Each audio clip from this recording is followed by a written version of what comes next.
పరిశుద్ధమైనటువంటి సహోదర సహోదరులందరికీ కూడా నా యొక్క హృదయపూర్వక వందనాలు తెలియపరచుకుంటున్నాను. దేవుడు మనలో కనికరం చూపించి ఈ దిన ముందు కూడా తన యొక్క దివ్య సన్నిధిలో సమకూర్చి ఆత్మికమైన సహోదర సహోదరులుగా మనందరూ కూడా ఐక్యపరిచి ఆయన యొక్క నామాన్ని స్మరించడానికి ధ్యానించడానికి ఇచ్చినటువంటి గొప్ప భాగ్యాన్ని బట్టి కూడా ఆయనకి ఎన్ని స్తుతి స్తోత్రములు మన ప్రభు అయిన యేసుక్రీస్తు వారి నామమున సమర్పించుకొనుచున్నాము. ఈ దిన ముందు కూడా ఈ యొక్క ఐక్యతలో మనం కలుసుకోవడం చాలా ధన్యత అని భావిస్తూ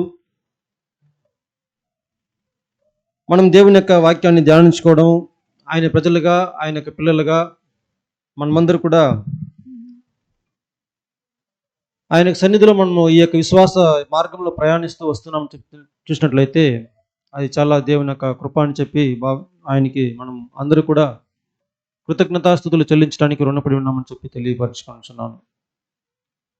ఎందుకంటే ఈ యొక్క జీవితమందు మనకందరికీ కూడా అనేక శ్రమలు, భారమైనటువంటి ఒక భారము, మన యొక్క ఆత్మిక జీవితము ప్రతినిత్యము కూడా కొనసాగుతుందా లేదంటే కుంటుపడుతుందా ఆగిపోతుందా తెలియని ఒక పరిస్థితిలో మన యొక్క జీవితం ఉంది.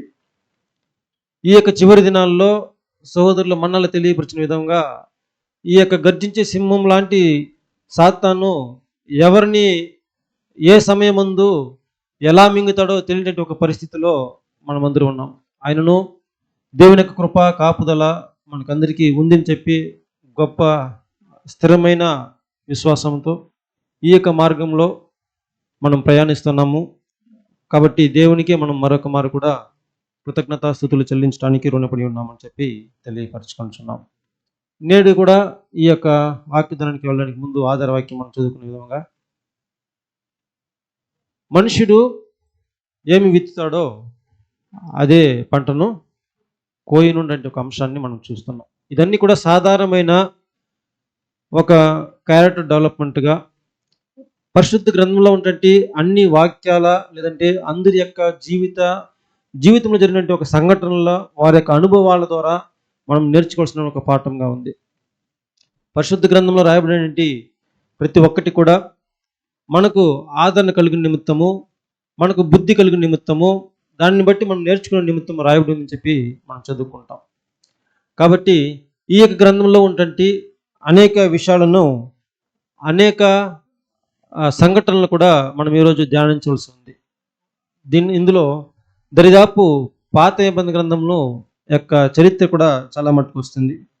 ఈరోజు మనం ధ్యానించినటువంటి అధ్యాయాలు గమనించినట్టయితే సుమారు 10 అధ్యాయాలు ఉంది. 10 అధ్యాయాలకు పైనే ఉంది. కానీ మీరు అలా చూస్తూ ఉంటే మీకందరికీ సులభకరంగా దాన్ని సూక్ష్మీకరించి చెప్పడానికి నేను ప్రయత్నిస్తున్నాను. ఒకవేళ అందులో ఇంకా క్షుణ్ణమైనటువంటి అంశాలు స్టడీస్ కావాలంటే మీరు పరిశుద్ధ గ్రంథంలో ఇది జరిగినటువంటి సంఘటనలు, దృష్టాంతంలో ఉన్నటువంటి పాత గ్రంథం చరిత్రలు మీరు చదివినట్లయితే ఈజీగా మీకు అర్థమవుతుంది. ఆధార వాక్యం మాత్రం మనం ఒకసారి చూసుకొని మనం ప్రవేశిద్దాం. మోసపోకుడి, దేవుడు వెక్కిరింపబడడు. మనుషుడు ఏమి విత్తునో ఆ పంటనే కోయును. మనుషుడు ఏమి విత్తునో ఆ పంటనే కోయును అని చెప్పి మనం చూసుకున్నాం. ఇప్పుడు ఈ యొక్క వాక్యాన్ని మనం ఒకసారి చూస్తే ఏం అర్థమై ఉంటుంది? ఏం అర్థమై ఉంటుంది ఆ వాక్య భాగంలో? మనుషుడు ఏమి విత్తునో ఆ పంటనే కోయును అని చెప్పి మనం చదువుకున్నాము. అందులో మనకి ఏమి అర్థమవుతుంది చెప్తే మనము దాన్ని బట్టి మనము వివరణ, అదే తలంపు, అదే ఆధార వాక్యం, అదే అర్థమైన దాన్ని మీరు చెప్పినట్లయితే మనం ముగించేద్దాం.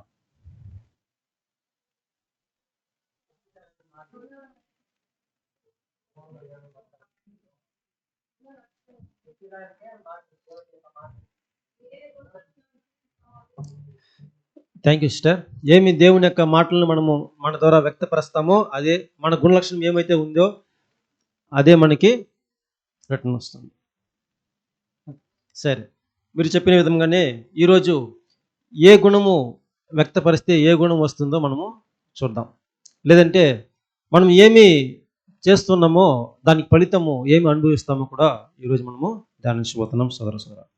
ప్రతి ఒక్కదానికి కూడా ఒక విత్తనము అంటే ఒక విత్తనము ఈ వెదజల్లేటట్టు ఒక సమయం వస్తుంది. వెదజల్లిన తర్వాత దాన్ని విత్తబడిన విత్తనము మొలిచి ఫలించి ఒక ఫలితాన్ని ఇస్తుంది. దాన్ని ఒక సమయానికి మనం ఏం చేస్తాము, హార్వెస్ట్ చేస్తాము, కోత చేస్తాం. అవునా? ఏదో ఒక ఫలాన్ని ఆశించి ఆ విత్తనం నాటుతాము, దాని నుంచి మనము ఫలితాన్ని కోస్తాము. మనం విత్తబడిన ఒక ఏదైతే విత్తనం ఉందో, ఏదైతే ఆశించి మనం నాటుతామో ఆ పంట కాకుండా వేరొక పంట వస్తుందా?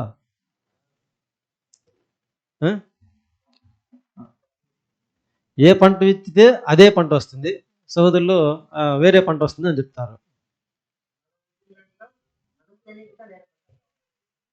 ఇప్పుడు మనము మంచి పంట విత్తుతాము. చెప్తాను సహోదరులు చెప్పిన దానికి. మనం మంచి పంట విత్తుతాము, అందులో మంచి గోధుమలు విత్తాము, అందులో ఏమొచ్చింది? అక్కడ ఫుల్గా ఉంది. సహోదరుని యొక్క భావన.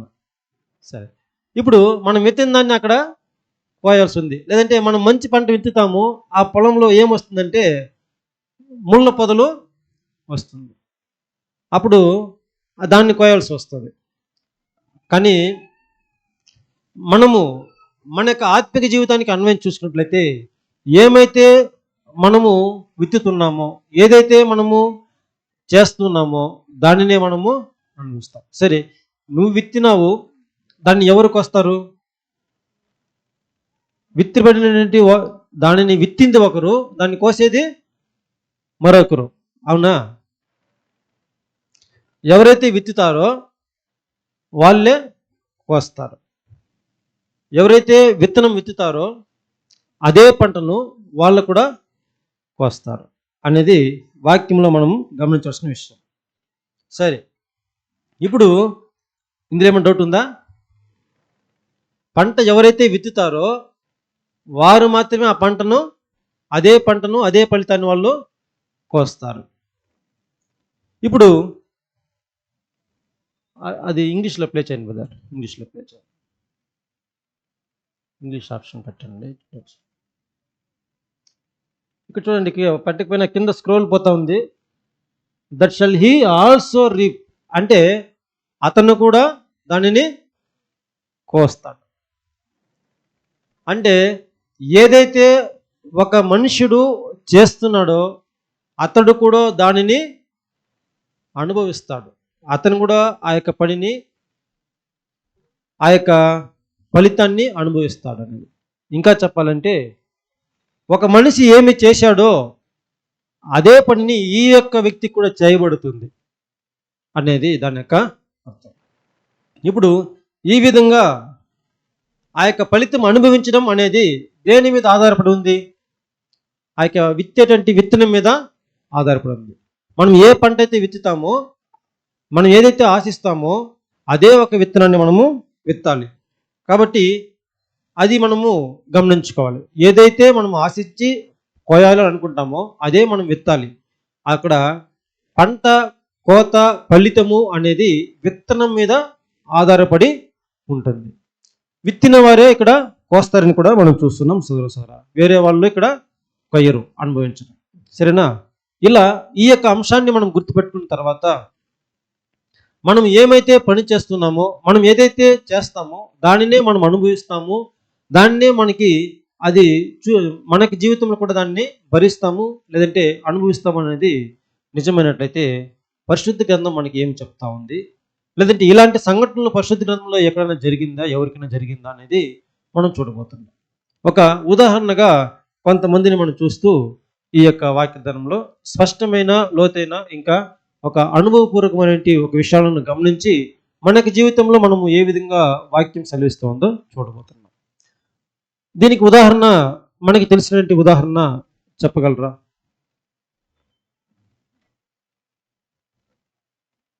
పరిశుద్ధ గ్రంథం పాత నిబంధన గ్రంథంలో ఒకసారి ఆలోచిస్తే మనకి పితరుల్లో ఒక అతను ఉన్నారు.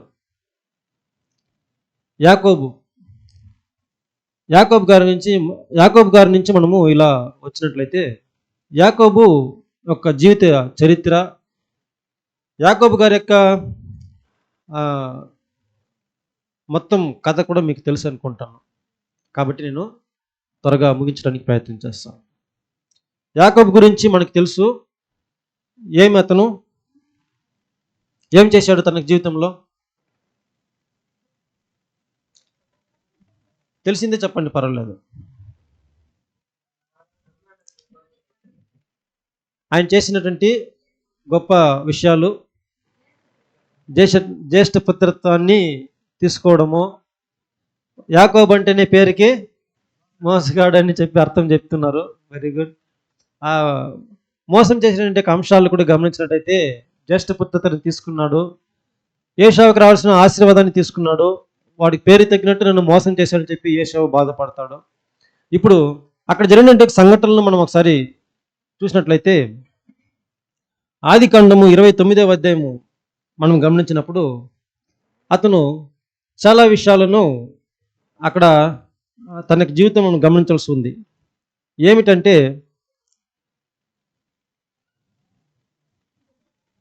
ఈ యొక్క జీవితంలో తాను లాబాను యొక్క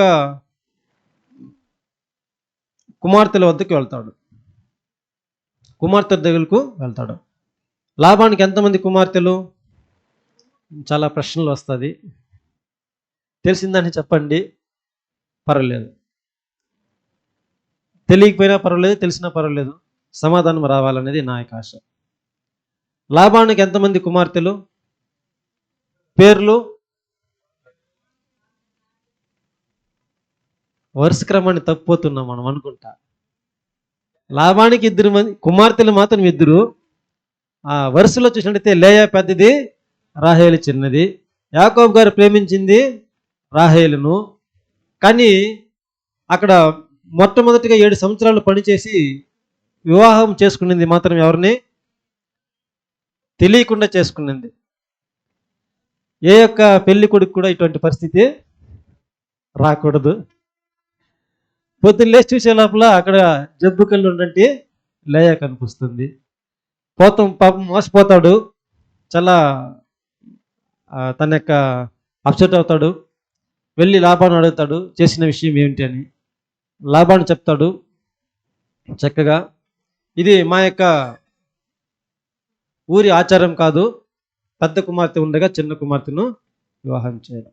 ఇప్పుడు అక్కడ చాలా అతను నిరుత్సాహపడి మరొక 7 సంవత్సరాలు పనిచేస్తాడు. తర్వాత రాహేల్ని కూడా వివాహం చేసుకుంటాడు అనేది మనం చూసాం. అవునా?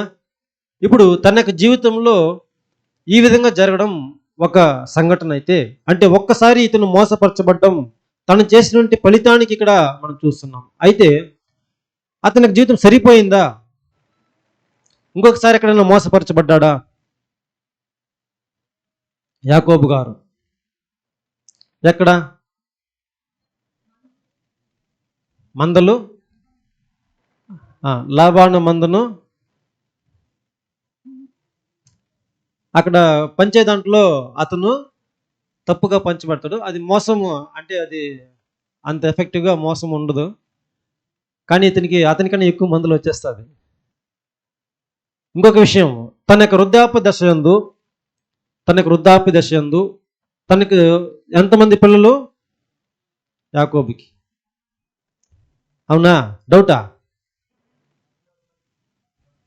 13 మంది. సిస్టర్ని వదిలేసినట్లయితే 12 మంది. అవునా? అతనికి చాలా ఇష్టమైన ఒక కుమారుడు ఉన్నాడు. అతని పేరు యోసేపు. అతనికి ఒక ప్రత్యేకమైన వస్త్రాన్ని ధరించుంటాడు. అవునా? ఆ యొక్క వస్త్రము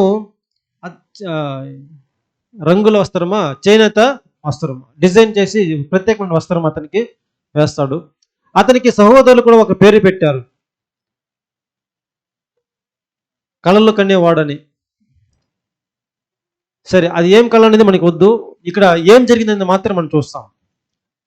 యోసేపు చిన్న కుమారుణ్ణి మిగిలిన కుమారులు మందలు కాస్తుండగా ఇక్కడ వెళ్ళి అతనికి ఆహారం చూసి వారి యొక్క మంచి చెడులను విచారించుకొని రావాల్సిన బాధ్యత చిన్న కుమారునికి అప్పగించి యోసేపుకి ఆ యొక్క ఆ, ఆహారాన్ని మూటగట్టించి అతన్ని పంపిస్తారు. అలా అతను వెళ్ళిన తర్వాత యోసేపు గారు అన్నల దగ్గరికి వెళ్ళిన తర్వాత అన్నలు వచ్చి చూస్తారు, ఈ కళ్ళకనే వాడు వస్తున్నాడు, ఇతను ఏ విధంగా మనము చంపేస్తున్నట్లయితే ఇతని కళ్ళ ఎలా నెరవేరుతుంది, మనం ఎలా అతనికి సాగిలపడి ముక్కుతాము, ఎలా నెరవేరుతుందో మనం చూడాలి అని చెప్పినట్టు ఒక భావనతో, ఈర్ష్యతో, ఇతన్ని పెద్దగా గొప్పగా చూస్తారనే ఒక భావనతో ఆ యొక్క యోసేపుని తీసుకుని వెళ్ళి ఆ ఆహారాన్ని తీసుకొని ఆ యొక్క నీళ్ళేని బావిలో గెంటేశారు. ఇప్పుడు నీళ్ళేని బావిలో పడినట్టు ఒక యోసేపు యొక్క పరిస్థితి ఏమో ఉందంటే, ప్రాణం ఉంటుందా ఉండదా, ఇక మీదట తన యొక్క జీవితం అనేది ప్రశ్నార్థకం. అలాంటి పరిస్థితుల్లో మరలా కూడా తన యొక్క సహోదరులు దయదలిచి, ఇద్దరు ఈ బావిలో వేస్తే మనకేమొస్తుంది, ఇలా బాటసారికి ఎవరికైనా అమ్మేసినట్లయితే మనకేమొస్తుంది, 30 2 20 10 ఎక్స్ట్రా చెప్పేసినారు అనుకుంటా. అలా అమ్మేసినట్లయితే మనకి ఏదైనా వస్తుందని చెప్పి, మన రక్త సంబంధమే కదా, అతను చంపేసినట్లయితే ఆ యొక్క అపరాధం మన మీద వస్తుంది కదా అనేసి మరలా లేపి అమ్మేశారు. ఆయన ఎక్కడికి వెళ్ళిపోయాడు, అలా లేపిన తర్వాత వాళ్ళు ఒకడు ఏం పని చేస్తారంటే, అతని యొక్క వస్త్రాన్ని తీసి ఒక మేకను వధించి, గొర్రెను మేకను వధించి ఆ యొక్క రక్తాన్ని ఆ వస్త్రానికి బాగా అప్లై చేసి పూసిన తర్వాత ఆ వస్త్రాన్ని తీసుకుని వచ్చి ఎక్కడిస్తారు, తండ్రి అయిన యాకోబు దగ్గరికి ఇస్తాడు. అప్పుడు తాను ప్రేమించినటువంటి, చాలా ఇష్టపడినటువంటి 2 విషయాలు అక్కడ అతనికి ఏమార్చబడతాడు. ఒకటి రాహేలు విషయంలో, రెండవది వృద్ధాప్య దశలో కూడా యోసేపు విషయంలో ఇలా అతను చాలా దుఃఖిస్తాడు. సోదర సోదరులారా, ఇప్పుడు దీనికి గల కారణం ఏమిటి, దాని యొక్క ముందు భాగంలో మనం గమనిస్తాము. 27వ అధ్యాయంలో మనం గమనించినప్పుడు అక్కడ చక్కగా వ్రాయబడింది ఏమి జరిగింది అన్నది మనకి తెలుసు కాబట్టి నేను చెప్తూ వెళ్తున్నాను. వాక్యాన్ని మీరు గమనించుకోండి. ఆదికాండము 27వ అధ్యాయం నుంచి 27వ అధ్యాయము, 29వ అధ్యాయము, 37వ అధ్యాయం కూడా ఈ యొక్క సంఘటనలు అక్కడ చోటు చేసుకుంటుంది. మీరు గమనించండి. కాబట్టి సోదరులారా, అక్కడ మనం గమనించినప్పుడు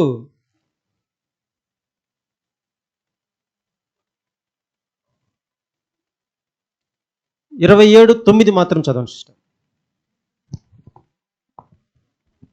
నీవు మందకు వెళ్ళి 2 మంచి మేకపిల్లలను అక్కడ నుండి నా యొద్దకు తెమ్ము, వాటితో నీ తండ్రికి ఇష్టమైన రుచిగల భోజ్యములను అతనికి చేసేదెను. చూడండి, ఈ యొక్క వాక్యం ఎక్కడ వస్తుందని చూసినట్లయితే, ఏశావును యాకోబు పిలిచి, నిన్ను ఆశీర్వదించాలి, నువ్వు వెళ్ళి 2 మేకపిల్లని వేటాడి నా కొరకు దాన్ని వధించి భోజనం సిద్ధపరిచి తీసుకుంటున్నట్టయితే నేను భోంచేసి నిన్ను తృప్తిగా భోంచేసిన తర్వాత నిన్ను ఆశీర్వదిస్తానని చెప్పి చెప్పడం చూస్తున్నాం. దాన్ని విన్నటువంటి భార్య ఏం చేస్తుంది,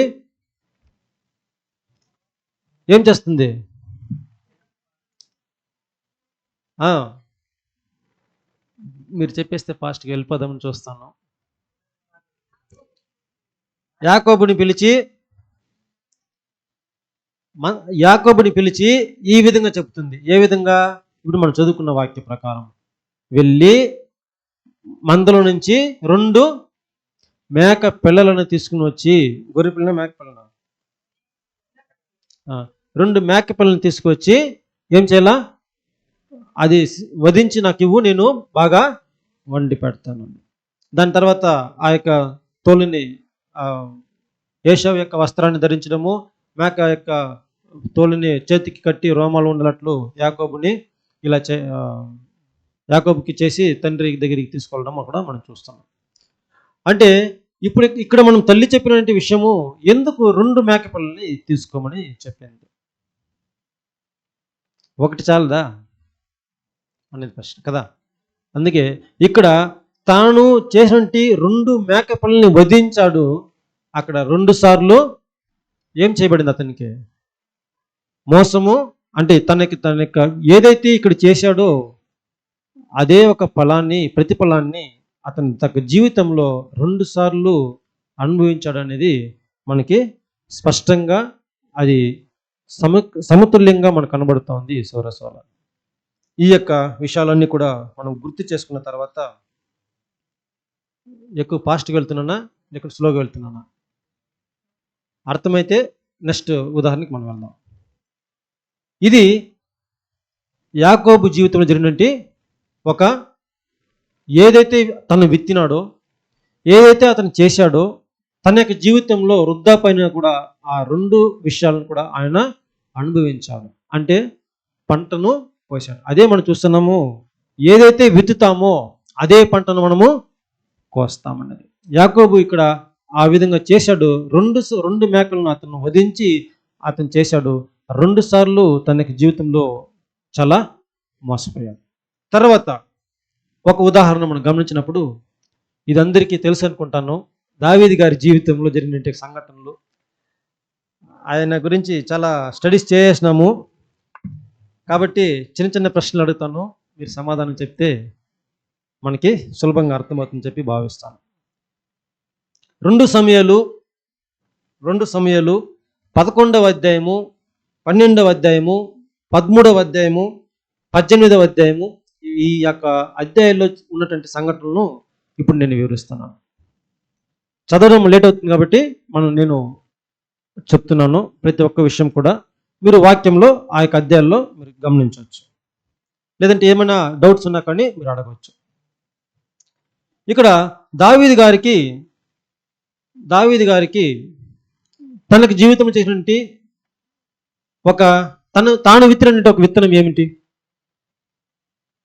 దావీదు గారు విత్తినటువంటి విత్తనం ఏమిటి? ఏం విత్తలేదు ఆయన? అన్ని పర్ఫెక్ట్గా ఉన్నాడా?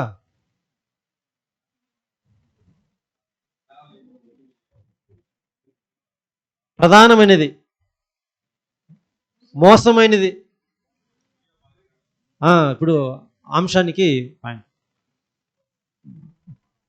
ఇతను ఒక రాజుగా ఉన్నాడు. రాజుగా ఉన్న తర్వాత ఊరియా భార్యను అతను మోహించాడు అనేది మనం చూస్తున్నాం. 12వ అధ్యాయం మనకు వెళ్ళినట్లయితే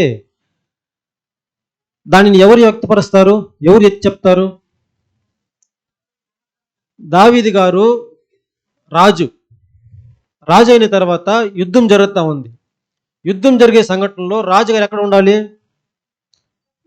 యుద్ధ భూమిలో ఉండాలి. కానీ రాజు ఎక్కడ ఉన్నాడు? ఇంట్లో సేద తీర్చుకొని ఈవినింగ్ టైంలో అలా మిద్దె మీద ఉన్నాడు. అలా ఉన్నటువంటి సమయంలోనే ఒక స్త్రీని చూశాడు స్నానం చేయడము. అలా అది ఎవరు ఏమిటంటే విచారించాడు. తన దగ్గర ఉన్నటువంటి సైనాధిపతి యొక్క భార్య అని చెప్పి తెలిసింది. కాబట్టి ఆమెను రప్పించి ఇంటికి తెప్పించి తప్పు చేస్తాడు. ఇప్పుడు దాన్ని చూసినటువంటి దేవుడు ఒక ప్రవక్తను పంపిస్తున్నాడు. అతని పేరు నాతాను ప్రవక్త. వెళ్ళి ఒక ఉపమానాన్ని అతనికి వివరించి చెప్తున్నాడు. ఈ విధంగా ఒక ధనవంతునికి ఎన్ని గొర్రెలు ఉండింది? 100 గొర్రెలు కాదు, ఆ ఉపమానం కాదు. ఇక్కడ నాతాను చెప్పినట్టు ఉపమానంలో అనేకం ఉండింది, విస్తారంగా ఉండింది. అయితే ఒక దరిద్రుడు ఉన్నాడు. వాడికి ఒకే ఒక గొర్రె పిల్ల ఉంది. ఆడు గొర్రె పిల్ల ఒకటి ఉంది. ఆ గొర్రె పిల్ల వాడిని కష్టాన్ని తింటూ, వాడిని యొక్క గిన్నెలో తాగుతూ, వాడిని దగ్గర భోజనం చేస్తూ, వాడి దగ్గర పండుకొని అది పెరుగుతూ ఉంది. ఇప్పుడు ఈ యొక్క ఉన్నటువంటి ధనవంతుడికి ఏమైందంటే, ఒకరోజు అన్ఎక్స్పెక్టెడ్గా ఒక వ్యక్తి వస్తాడు ఇంటికి. ఆ యొక్క వ్యక్తికి తన దగ్గర ఉన్నటువంటి మందను, అనేకం ఉన్నటువంటి మందను వదిలిపెట్టి ఆ దరిద్రుని యొక్క, అంటే ఒకటి కలిగి ఉన్నటువంటి భేదవాణి యొక్క ఆ యొక్క ఆడు మేకపిల్లని తీసుకొచ్చి వధించి వానికి విందిచ్చాడు. ఇప్పుడు ఆ మనిషినికి ఏం చేయాలి అనేసి అడుగుతాడు. అవునా కదా? 12వ అధ్యాయము 2 సామ్యులు 12వ అధ్యాయం 5వ వాక్యం మాత్రం చదవండి. దావీదు ఈ మాట విని ఉమ్. ఆ మనుషుని మీద ఇప్పుడు దావీదు గారు వింటారు ఆ మాట, నాతాను చెప్పినటువంటి మాట. ఆ మనిషినికి ఏం చేయాలో మనకి చెప్తాడు. చూడండి. ఆ ఏ మనిషిని మీద? ఆ ఉపమానంలో నాతాను చెప్పినటువంటి మనిషిని మీద విని ఇతను గోహగా కోప పెట్టుకొని చెప్తున్నాడు. యెహోవా జీవము తోడు ఆ నిశ్చయముగా నిశ్చయముగా. ఆ చూడండి, మొట్టమొదటి పనిష్మెంట్ అతనికి నిశ్చయముగా. ఎవరైతే ఈ పని చేశాడో అతను ఖచ్చితంగా చావాల్సిందే. అవునా? ఖచ్చితంగా చావాలి. నెక్స్ట్ కంటిన్యూ చదవండి సిస్టర్. వాడు కనికరము లేక వాడు కనికరము లేక ఈ కార్యము చేసెను గనుక. చూడండి, వానికి ఎటువంటి కనికరం కూడా ఏమీ లేదంట. లేదు అంటే ఆ గుణలక్షణం చెప్తున్నాడు. ఎలా చెప్తున్నాడు అంటే వాడు నిజంగా చావాలి, వానికి ఏ మాత్రం కూడా కనికరం లేదు కనుక ఈ కార్యము చేసెను గనుక ఆ గొర్రె పిల్లకు ప్రతిగా 4 గొర్రె పిల్లల ఇయ్యవలెనని నాతానుతో అనెను. చూడండి, దానికి ప్రతిగా వాడు చేసినట్టు దానికి ప్రతిగా ఎన్ని ఇవ్వాలంట? 4 ఇవ్వాలి. ఇప్పుడు ఆ యొక్క విషయాలను మనం గమనించినప్పుడు దావీదు గారు ఇచ్చేటువంటి ఒక తీర్పు లేదంటే చేసినటువంటి కార్యానికి నాతాను తెలియపరిచినప్పుడు దావీదు గారు చెప్పేటువంటి విషయం ఏంటంటే మొట్టమొదటిగా అతని చావాలి, ప్లస్ ఎవరైతే కోల్పోయాడో ఆ వ్యక్తికి 4 అంతులుగా వెలకట్టేయాలి. అవునా? సరే, ఇప్పుడు దావీదు గారు చనిపోయారా? చనిపోయారా? వెలకట్టించాడా? కట్టించాడా? ఎలా? 4 గొర్రెలు ఎత్తుకొచ్చేస్తే సరిపోతుందనే? అంటే తనకు జీవితంలో జరిగినటువంటి సంఘటనను నాతాను మరలా ఎత్తి చెప్తున్నాడు. ఆ మనుషుడు ఎవరో కాదు, ఎవరు? నీవే అన్ని చెప్పిన తర్వాత దావీదు గారు చాలా బాధపడతాడు. దాని కింద వాక్యం చదవండి సిస్టర్. నాతాను దావీదును చూచి ఆ మనుషుడవు నీవే, ఇశ్రాయేలీయుల దేవుడైన యెహోవా సెలవిచ్చినదేమనగా, ఇశ్రాయేలీయుల మీద నేను నిన్ను రాజుగా అభిషేకం చేసి సౌలు చేతిలో నుండి నిన్ను విడిపించి నీ యజమానుని నగరిని నీకు అనుగ్రహించి నీ యజమానుని స్త్రీలను నీ కౌగిట చేర్చి ఇశ్రాయేలు వారిని యూదా వారిని నీకు అప్పగించి తిని. చూడండి, నీకు రాజు పదవినిచ్చి ఆ యొక్క రాజ్యంలో ఉన్నటువంటి స్త్రీలందరినీ నీకు ఇచ్చి ఎంతో నిన్ను ఉన్నత స్థానంలో ఆశీర్వాదకరంగా పెట్టినప్పుడు నువ్వు ఈ యొక్క విషయాలన్నీ విడిచిపెట్టావు. ఇంకా కోరినట్లయితే ఇంకొక రాజ్యం ఇచ్చి ఉంటాను, నువ్వు ఇంకా కోరినట్లయితే అనేక మంది స్త్రీలను ఇచ్చి ఉంటాను, కానీ నువ్వు చేసిన పని ఏమి? ఇది చాలా చాలా ఏమిటో మీరు చెప్పండి. తర్వాత వాక్యం చదవండి సిస్టర్. ఇది చాలదని, చూడండి, ఇది చాలదని నీవు అనుకుని ఎడల నేను మరీ ఎక్కువగా నీకు ఇచ్చి ఉందును. చూడండి, నీవు చాలదని చెప్పుంటే నిజంగా నీకు ఎంత ఇంకా ఎక్కువగా నేను ఇచ్చు. ఎవరు చెప్పేదాన్ని?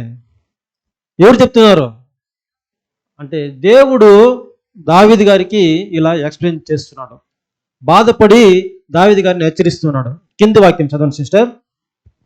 నీవు యెహోవా మాటను తృణీకరించి ఆయన దృష్టికి చెడుతనము చేసితివేమి? ఎందుకు ఈ యొక్క చెడుతనం చేశావు?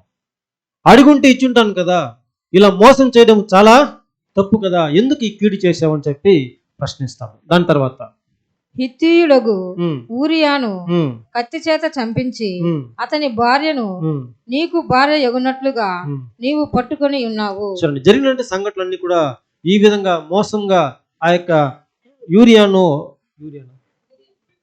ఊరియాను అక్కడ యుద్ధరంగం నుంచి పిలిపించి తప్పు చేశామంటే భావనని కలిగిన తర్వాత అతను ఆ యొక్క తప్పును కప్పిపుచ్చడానికి భర్తని తీసుకొచ్చి భార్య దగ్గర పండబెడితే మన మీద ఆ యొక్క నిందరాధాలు చెప్పే భావనతో నువ్వు భర్తని తీసుకొచ్చి అతని భార్య దగ్గరికి పొమ్మంటావు. మళ్ళీ భార్య దగ్గరికి అతను పోకుండా, రాజా నేను నీ సేవకుడును, ఒకసారి యుద్ధం జరుగుతూ ఉంది, నేనట్లో పోయి సంతోషంగా నాకు భార్య దగ్గర ఉండేది, నేను రాజు కొరకు పోరాడతానని చెప్పే భావనతో అతను పోకుండా అక్కడే ఉంటాడు. కాబట్టి మళ్ళీ ఎంత చెప్పిన ఇతను ఊరియా ఒప్పుకోలేదు కనుక ఇతను మరలా ఒక లెటర్ రాసి అతని దగ్గర పంపిస్తాడు. ఎవరి దగ్గర? ఊరియా చేతిలో పెట్టి ఒక లెటర్ రాస్తాడు. ఏం లెటర్ రాస్తాడంటే, మంచి యుద్ధం అంటే భీకరంగా యుద్ధం ఎక్కడైతే జరుగుతూ ఉందో ఆ ప్రదేశంలో ఇతన్ని ఊరియా నిలబెట్టి చంపించేసండి, మీరు వెనక్కి వచ్చేసండి అని చెప్పి ఆ లెటర్ రాసి ఎవరి చేతులు ఇస్తాడో చూడండి. ఊరియా చేతిలోనే ఊరియని చెప్పడానికి లెటర్ రాసి అతని చేతులు పెట్టి ఇవ్వడం ఎంత ఒక విషయం చూడండి. తనకి చావు లెటర్ని ఎవరు తీసుకుపోతున్నారో తానే తీసుకుని పోతున్నాడు. కానీ రాజాజ్ఞ ఆ యొక్క లెటర్ని ఎవరో చదవకూడదు. ఎవరికైతే రీచ్ అవ్వాలో ఆ హానెస్ట్గా అతను ఎదురు చేస్తున్నాడు. ఇంతటి ఒక నిజాయితీ గల వ్యక్తిని తీసుకుని వెళ్ళి నువ్వు చంపించి మళ్ళీ భార్యను వశం చేసుకొని అనుభవించినావు, ఇలా చేసుకుంటున్నావు అనేది ఈ యొక్క విషయాలు చెప్తున్నాడు. చాలా బాధ ఈ దేవునికి ఇలా చెప్తున్నాడు. దానికి క్రింది వాక్యం చదవండి సిస్టర్, 10 చదవండి. అమ్మోనీయుల చేత నీవతని చంపించితివి కదా, నీవు నన్ను లక్ష్యము చేయక హిత్తీయుడగు ఊరియా భార్యను నీకు భార్య ఎగున్నట్లు తీసుకుని నందున నీ ఇంటి వారికి సదాకాలము యుద్ధము కలుగును. దానికి పనిష్మెంట్ చెప్తున్నాడు దేవుడు. నీ ఇంటి వారికి సదాకాలము యుద్ధం కలుగును, నా మాట ఆలకించుము. యెహోవా నాకు నేను సెలవిచ్చినదేమనగా, నీ ఇంటి వారి మూలముననే నేను నీకు అపాయము పుట్టింతును. నీ ఇంటి వారి దగ్గర నుంచే నీకు అపాయము వస్తుంది. నెక్స్ట్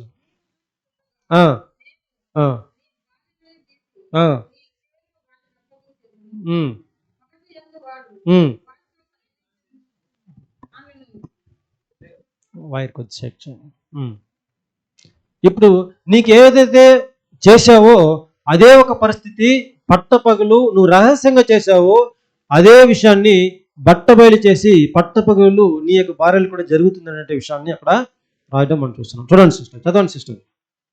పగటి యందు వాడు వారితో శయనించును, నీవు ఈ కార్యము రహస్యముగా చేసితివి గాని ఇశ్రాయేలీయులందరూ చూచుచుండగా పగటి యందే నేను చెప్పిన దానిని చేయింతును అనెను. చూడండి సిస్టర్, గమనించారా ఏం చెప్తున్నానంటే అక్కడ నువ్వు ఏదైతే దేవునికి విరుద్ధంగా ఆయన లక్ష్య పట్టకుండా చేసావో దానిని నేను నీకు కూడా ఆ యొక్క అనుభవాన్ని ఇస్తాను అనేది ఆయన స్పష్టంగా చెప్తున్నాడు. దీనికి దావీదు గారు అక్కడ మనకి సంఘటన రాలేదు, కానీ నెక్స్ట్ వాక్యంలో ఆయన దావీదు గారు మాట్లాడుతున్నారు. ఎంతో ఆయన బాధపడి ఉంటాడో ఆ యొక్క దండను చూసి. ఒక వ్యక్తి ఆ యొక్క ఉపమానంలో చెప్పగానే ఆ యొక్క వ్యక్తి మీద ఎంతో కోపపడి వాడు కనికరం లేనివాడు, అతని చావాలి, అతనికి 4 గంటల అపరాధం కట్టేయాలని ఒక భావన దావీదు గారికి ఉందో, అప్పుడు అక్కడ మాత్రము నీతిని నెలకొల్పాలి, సరిగ్గా ఉండాలి, ఇలా లేని వ్యక్తికి దండన శిక్షణ వేయాలంటే భావన కలిగినప్పుడు ఆ తప్పు నేనే చేశాను అంటే ఒక పశ్చాత్తాపం కలగలేకపోయింది.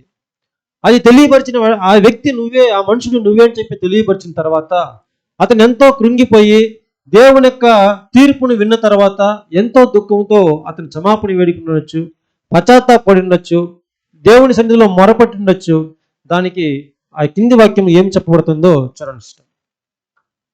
నేను పాపము చేసి తినని దావీదు నాతానుతో అనగా, నాతాను నీవు చావకుండునట్లు. చూడు, దావీదు గారు చెప్తున్నారు, అయ్యో నేను తప్పు చేస్తున్నాను, నేను పాపం చేస్తున్నాను పశ్చాత్తాపంతో క్షమాపణ కోరినప్పుడు నాతాను గారు చెప్తున్నారు, నీవు చావకుండునట్లు యెహోవా నీ పాపమును పరిహరించెను. చూడు, నువ్వు చావు సరే, భయపడొద్దు, నువ్వు పశ్చాత్తాపడి ఇట్లా అడుగుతున్నావు కనుక, నీ యొక్క పాపాన్ని నువ్వు గ్రహించి ఒప్పుకుంటున్నావు కనుక నీ యొక్క పాపం మాత్రం ఏం చేయబడుతుంది, క్షమించబడుతుంది. అంటే నీ యొక్క జీవానికి హాని జరగదు, నువ్వు ప్రాణంతో ఉంటావు, కానీ శిక్ష మాత్రం నీకు తప్పదు అని చెప్పిన విషయాన్ని అక్కడ మనకి తెలియపరుస్తున్నాడు సోదర. దీని తర్వాత మనం గమనించినప్పుడు దావీదు గారికి పిల్లలు ఎంతమంది? ఈ యొక్క అధ్యాయాలన్నీ కూడా ఆ యొక్క హిస్టరీ అంతా కూడా చదివినట్లయితే మనకి తెలుస్తుంది. సరే, మనం చదువుకున్న దాంట్లో చెప్దాం. దావీదు గారు ఊరియా భార్యను తీసుకొచ్చిన తర్వాత ఆమెతో ఆయన సహించినప్పుడు ఆమెకు కుమారుడు పుట్టాడు కదా. కుమారుడు బతికాడా, చనిపోయాడా? షూరా? 1 వారం రోజులు ఇతను ఉపవాసం ఉండి ప్రార్థన చేస్తాడు. ప్రార్థన చేస్తూ ఉండగా కుమారుడు చనిపోతాడు. ఏ ఆహారం ముట్టడు అయినా, అలా ఉపవాసం ఉండి ప్రార్థన చేస్తున్నాడు పిల్లడి కోసము. అప్పుడు చనిపోతాడు. ఒకవేళ చనిపోయిన విషయము దావీదు గారికి తెలియలేదు, ఈయన ఇలాగే ఉండి ప్రార్థన చేస్తున్నాడు. ఎలా చెప్పడం దావీదు గారికి? వెళ్ళి మనం చెప్పినట్లయితే వారం రోజులు పిల్లలు బాబు మీద ఎంత ప్రేమ పెట్టుకొని అతను దుఃఖముఖంతో ఉపవాసంతో కన్నీళ్ళు విడుస్తున్నాడు. విడిపోయి చనిపోయాడని చెప్తే ఇంక ఎలా ఏమైపోతాడో అని చెప్పి పక్కన ఉండే సేవకులందరూ కూడా గుసగుసలాడుతూ ఉంటే దావీదు గారి యొక్క చెవులో అబ్జర్వ్ చేస్తాడు పడి. అప్పుడు అడుగుతాడు, నా కుమారుడు చనిపోయాడా అని. వాళ్ళు సాహచలేక చెప్పలేక, అవును ప్రభువా చనిపోయాడు. వెంటనే ఇతన్ని లేచుకుంటాడు. లేచి వెళ్ళి స్నానం చేసి ఫ్రెష్గా తైలం పూసుకొని వస్త్రాన్ని తీసివేసి, చినిగిన వస్త్రాలు తీసివేసి స్నానం చేసి నాకు ఆహారాన్ని పెట్టండి అంటాడు. ఇదంతా కూడా మనకు తెలిసిన విషయాలు. కాబట్టి ఇంతగా అతను ప్రదేశపడిన తర్వాత కుమారుని అక్కడ ఒక మేకప్ 4 గంటల పనిష్మెంట్లో ఒకటి ఏమైంది, అక్కడ ఏం చేయబడింది? ఒకటినే పోయింది, ఒకటి కట్ ఆఫ్ అయింది. ఇంకా 3 చెల్లించాలి ఖచ్చితంగా. ఎలా చెల్లించాడు? మనం దావీదు గారి హిస్టరీ చూడడం లేదు, అతను చేసిన దానికి ఫలితం ఎలా అనుభవించాడు అనే దృష్టిలో మాత్రం మనం వెళ్తున్నాం. అవునా? సరే, రెండవ కుమారుడు ఉన్నాడు. దావీదు గారికి అగినోవాకి పుట్టిన ఒక కుమారుడు, మొట్టమొదటి కుమారుడు ఆయన. అతని పేరు మొట్టమొదటి కుమారుడు మనకు తెలిసింది ఒకే ఒక కుమారుడు అంటారా? అతను కూడా వస్తాడు. ఇంకొక పేరు చెప్పాలి. మొట్టమొదటి కుమారుడు అంటే అమ్మోను, అతని పేరు. ఇతను ఒక కార్యం చేశాడు. ఏం కార్యం చేశాడు?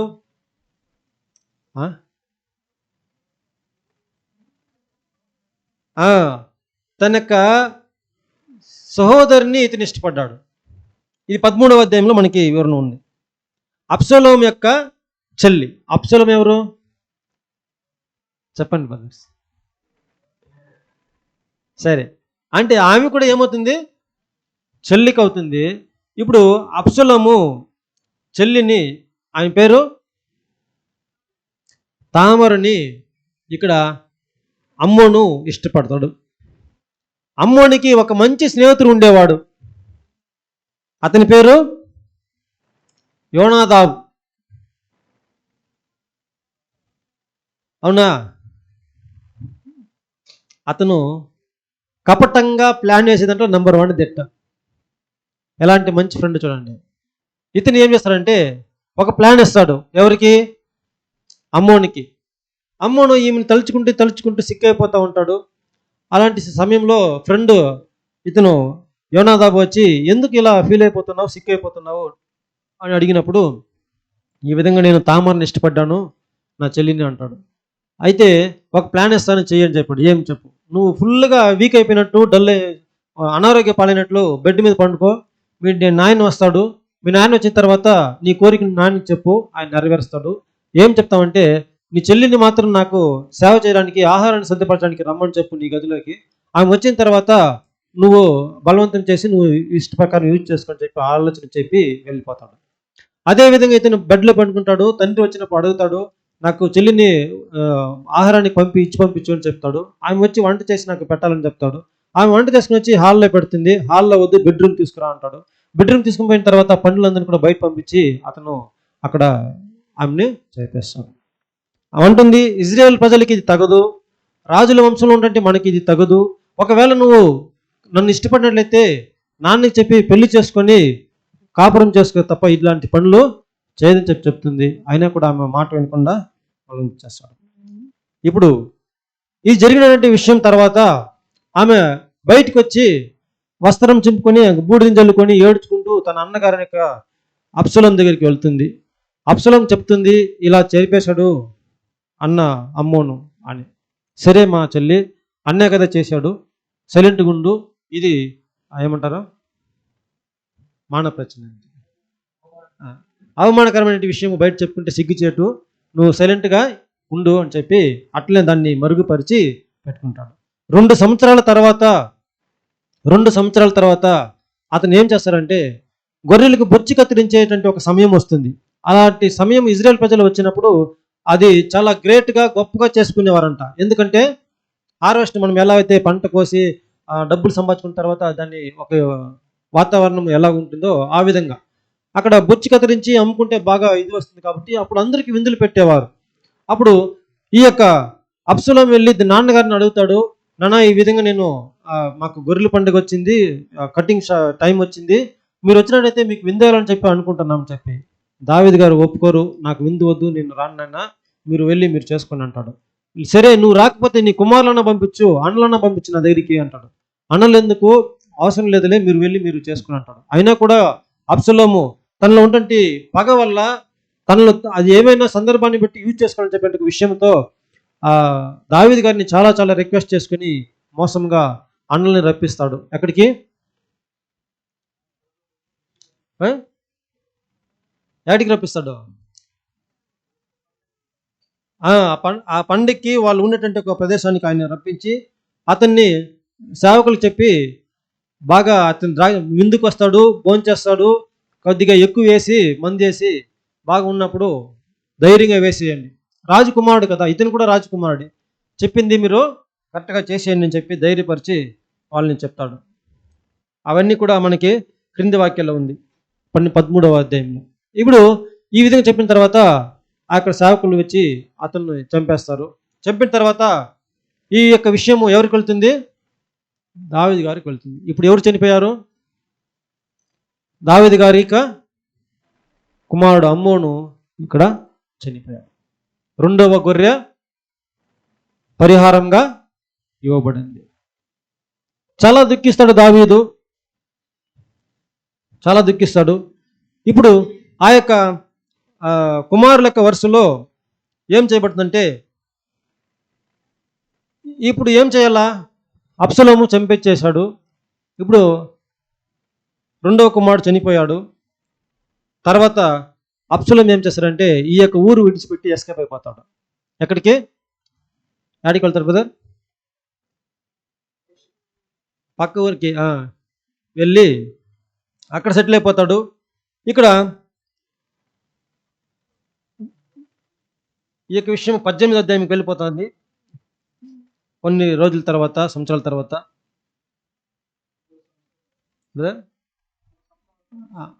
3 సంవత్సరాలు, కొన్ని సంవత్సరాల తర్వాత మనం 18వ అధ్యాయంలో మనం గమనించినప్పుడు మరలా అక్కడ అతని యొక్క మరణ విషయం అక్కడ జరుగుతుంది. సోదరులారా, అబ్షలోము ఏం చేస్తారంటే, అబ్షలోముని యొక్క అబ్షలోము చూడాలి, అబ్షలోము మీద చాలా ప్రేమ పెట్టుకున్నాడు. ఎవరు పెట్టుకున్నారు? దావీదు. ఎందుకంటే కుమారుడు చాలా ప్రేమ ఉంది, కానీ అబ్షలోము కనిపించలేదు, ఎక్కడికో పారిపోయాడు, చూడాలంటే ఆశ భంగ చాలా అయిపోయింది. అప్పుడు అతను పట్టుకురావాలి అని చూడాలంటే ఒక విషయము ఆ యొక్క దావీదు గారి యొక్క యుద్ధ సైనాధిపతి తెలుసుకుంటాడు. ఎవరు ఆయన పేరు? ఏం పేరు బ్రదర్? యోవాబు. దావీదు గారి యొక్క, అవునా? సర్లే, మన పేరుతో ఎందుకని కన్ఫ్యూజన్ అయిపోతాం కదా. యోవాబు దావీదు గారికి వ్యతిరేకి, విరోధి. అప్పుడు సరే, ఈ యొక్క అతని దగ్గరికి మళ్ళీ తర్వాత వద్దాము. ఇక్కడ అబ్షలోము ఏం చేస్తాడంటే, అతనికి చాలా వెంట్రుకలు ఉంటుంది కుమారునికి.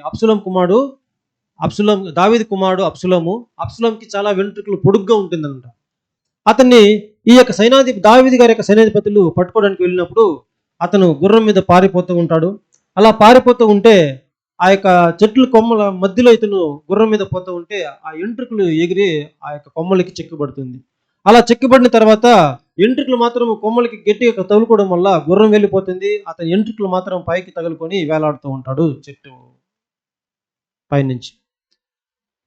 ఇప్పుడు వచ్చినటువంటి సైనికులు చూశారు, ఇట్లా అబ్షలోము ఇక్కడ తగులుకున్నాడు, బాగా చిక్కాడు అని చెప్పి వాళ్ళ దగ్గర ఉన్నటువంటి ఈట్లు పుడిచి అతన్ని అక్కడే చంపేస్తారు. ఇప్పుడు దావీదు గారు చెప్తారు, నా కుమారుడిని చంపొద్దండి, అబ్షాలోముని జాగ్రత్తగా చూసుకోండి, కొద్దిగా డీల్ చేయండి అని చెప్పి. కానీ ఇక్కడ చంపేస్తారు. ఎన్నో మేకపిల్ల పోయింది అక్కడ? 3 అయిపోయింది. ఇంకోటి ఉంది.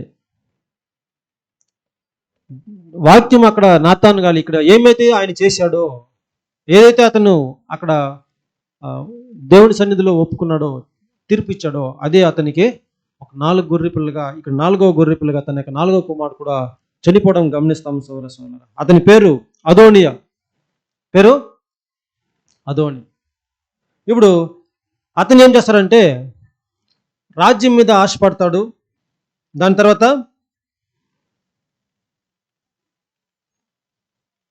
ఏం చేస్తాడు? తనే రాజు అని చెప్పి అక్కడ ప్రకటించుకుంటూ ఉంటాడు. అలా చేసుకున్న తర్వాత దావీదు గారికి ఆ యొక్క న్యూస్ వస్తుంది, నీ కుమారుడు తానే నువ్వు లేకుండా రాజుగా అన్ని ప్రకటించుకుంటున్నాడని చెప్పిన విషయము. దావీదు గారు వచ్చి ఆ విషయము తల్లి అయినటువంటి ఎవరు? సొలొమోను తల్లి బత్షెబకు వినబడుతుంది. ఆమె వచ్చి దావీదు గారిని అడుగుతుంది. దావీదు ఏం చేస్తాడంటే సొలొమోను పిలిచి అప్పుడే రాజ్యాభిషేకము చేసేస్తాడు. ఈ యొక్క సంఘటన జరిగిన తర్వాత అబ్షాలోము ఈ యొక్క అదోని ఏం చేస్తాడు? ఆ యొక్క బలిపీఠం కొమ్మును పట్టుకుంటాడు, క్షమాపణ భిక్ష కోరుకుంటూ. అలా పట్టుకున్న తర్వాత అతన్ని క్షమించి రాజు ఏం పెట్టాడంటే, సరే ఇక మీదట నువ్వు ఇట్లాంటి పనులు చేయదని చెప్పి ఆయన క్షమిస్తాడు. ఇతను మనసులో పెట్టుకొని మరలా కూడా ఒక విషయము అక్కడ ఏం జరుగుతుంది, తల్లి అడిగిన తర్వాత తల్లి వెళ్ళి సొలొమోను రాజును అడుగుతుంది. ఏమని?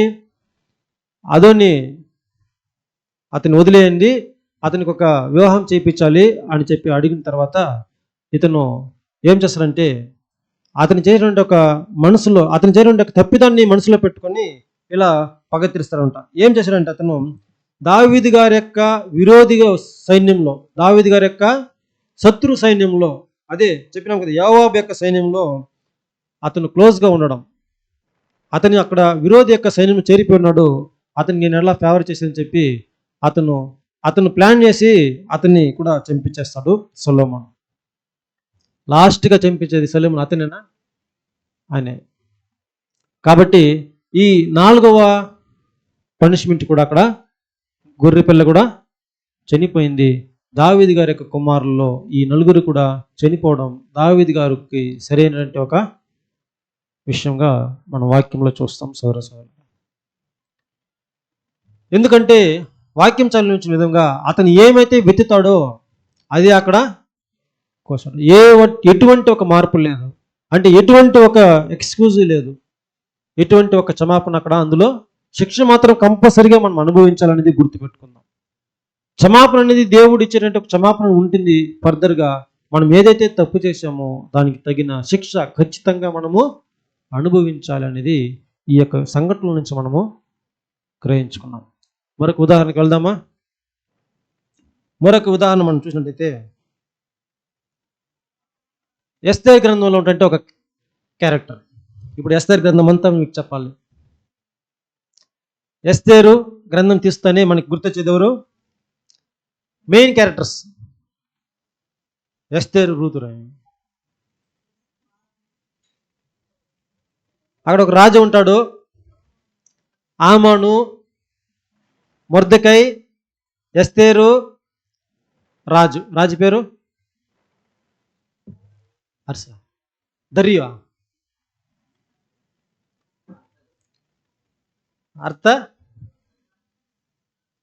సరే మీరు చెప్పే 4 పదాలు చెప్పే లోపల నాకు కనిపిస్తుంది.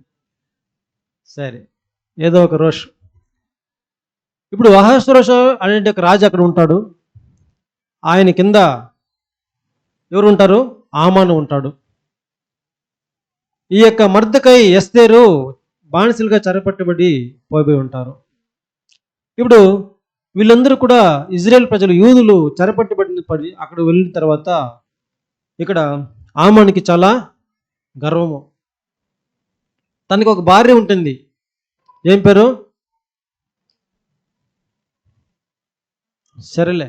ఆమె భార్య ఏం ప్లాన్ చేసిందంటే ఈ యొక్క మొర్దెకై ఎప్పుడు చూసినా ఆమానికి ఏం చేసేలేదు, నమస్కరించలేదు, గౌరవించలేదు. కాబట్టి ఇతని మీద చాలా పగబట్టాడు. మొర్దెకై మీద ఆ యొక్క రాజ్యంలో పనిచేటువంటి హామాను చాలా పగబట్టాడు. ఎలాగైనా వీటిని శిక్షించాలనే ఒక విషయము అతని యొక్క హృదయంలో ఉంది. ఏం చేశాడంటే ఒక లెటర్ రాశాడు.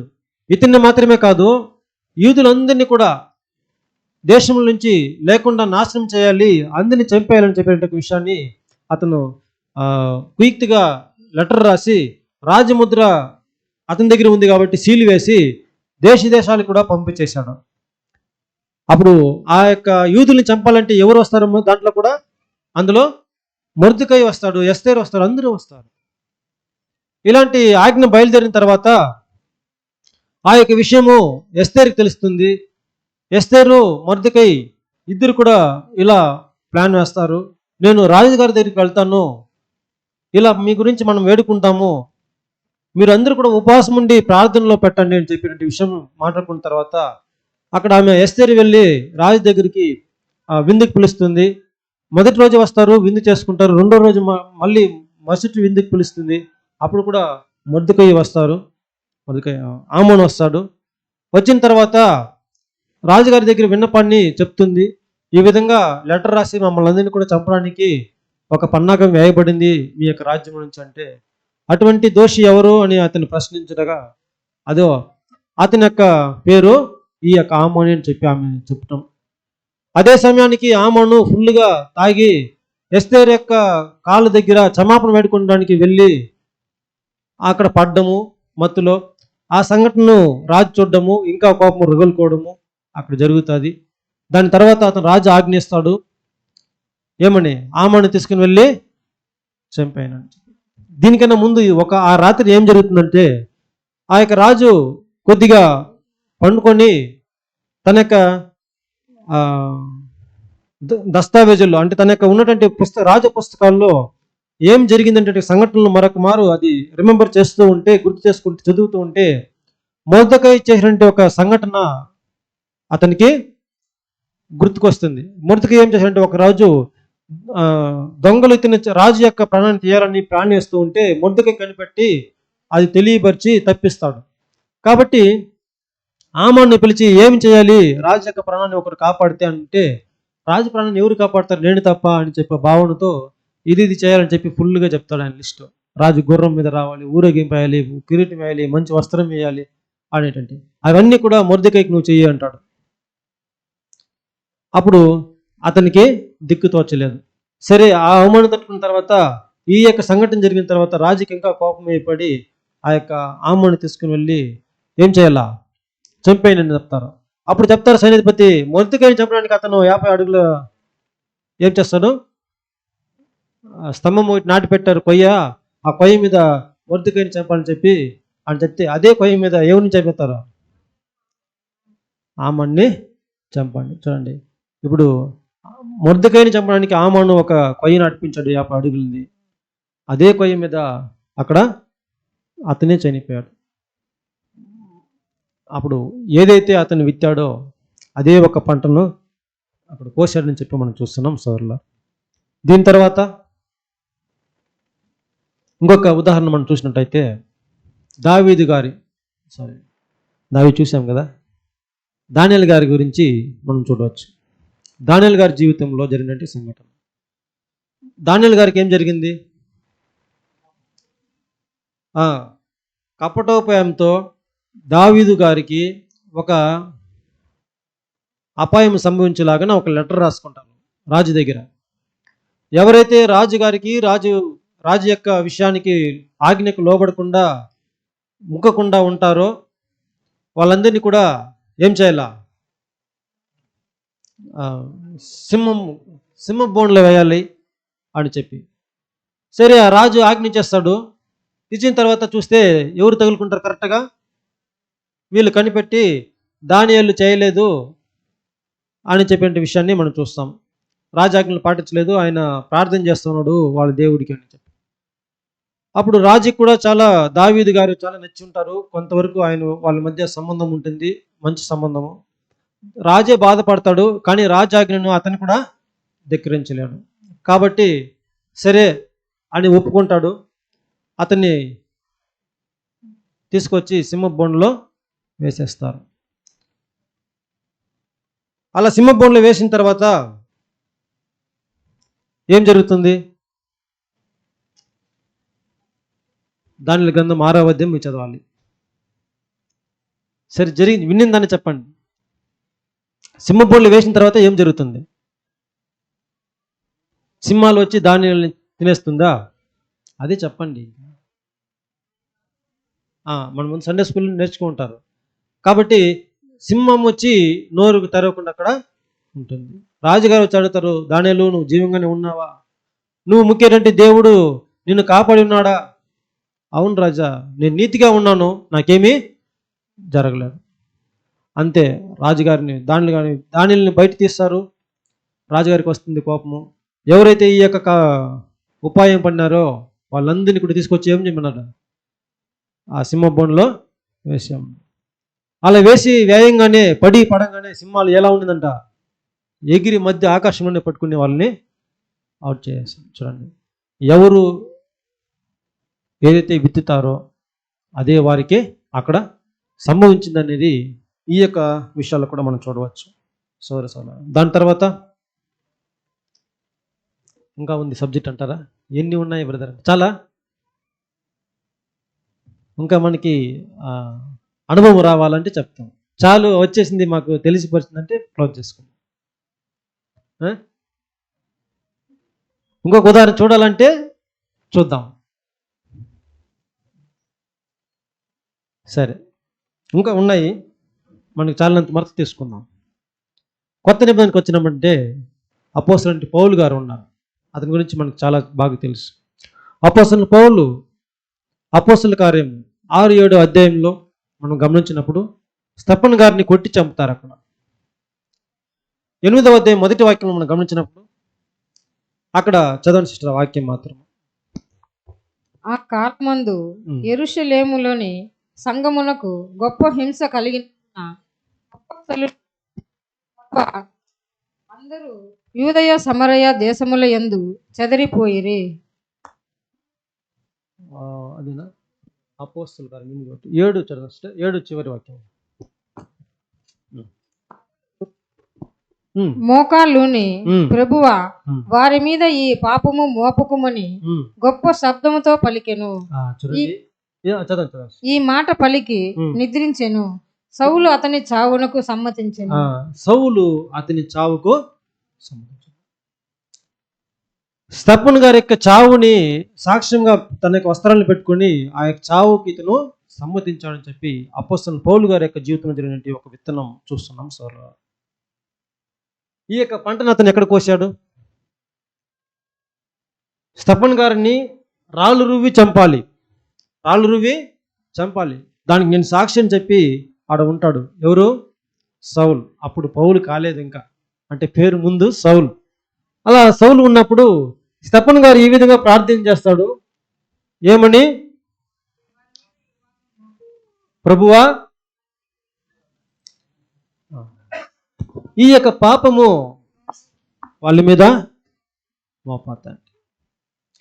అపోస్తలుల నుండి అప్పుడు సౌలుగా ఉన్నటువంటి ఆయనకి ఏం అర్థం కాలేదు. ఇతను చేసేటువంటి ఒక ప్రార్థన కానీ ఇతను చేసేటువంటి ఒక ప్రార్థన చేసేటువంటి గుణలక్షణం కానీ ఏం అర్థం కాలేదు. చంపేశాడు. ఎలా చంపాడు? రాళ్ళు రువ్వి చంపించాడు. ఇతని యొక్క జీవితంలో కూడా అదే ఒక సంఘటనను అనుభవిస్తాడు. తాను సువార్త ప్రకటిస్తూ ఉండగా 8వ అధ్యాయము చదవండి, 14వ అధ్యాయము 10వ వాక్యం చదవండి సిస్టర్. 14:10.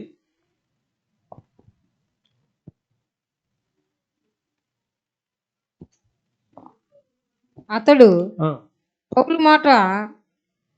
పౌలు మాట్లాడుట వినెను.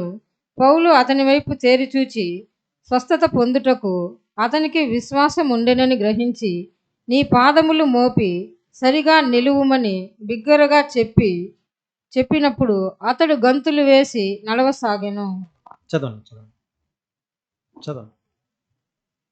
జన సమూహములు పౌలు చేసిన దాన్ని చూచి లుకయోనియా భాషలో దేవతలు మనుష్య రూపము తాల్చి మన యొద్దకు దిగి వచ్చి ఉన్నారని కేకలు వేసి బర్నబాకు ద్విపతి అనియు పౌలు ముఖ్య ప్రసంగి అయినందున అతనికి హెర్మే అనియు పేరు పెట్టిరి.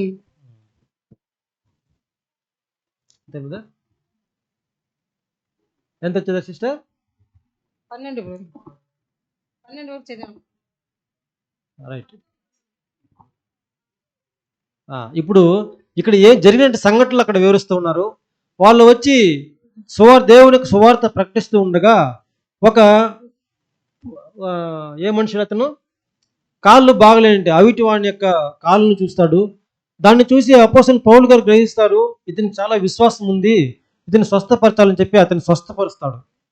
స్వస్థపరిచిన వెంటనే అక్కడ ఉన్నటువంటి లుస్త్రాలో ఉన్నటువంటి ప్రజలందరూ కూడా లుకోనియాలో ఉన్నటువంటి ప్రజలందరూ కూడా కలుసుకొని అపోస్తలుని బర్నబాని చాలా గొప్పగా ఒక దేవతలుగా దేవతలు మనుషుల రూపంలో మన మధ్యలో ఉన్నారు, వచ్చేసారని చెప్పిన భావనతో వాళ్ళకందరికీ వాళ్ళ యొక్క దేవతల పేర్లు ద్విపత్ని అని పౌలుకి ముఖ్య ప్రసంగానికి అతనికి హెర్మే అనేటువంటి వారి యొక్క దేవతల పేరు పెట్టి పూజ చేయడము, ఆ బలి అర్పించడము ప్రారంభించేశారు. కూడి వచ్చేసారు ఇలా చేయడానికి.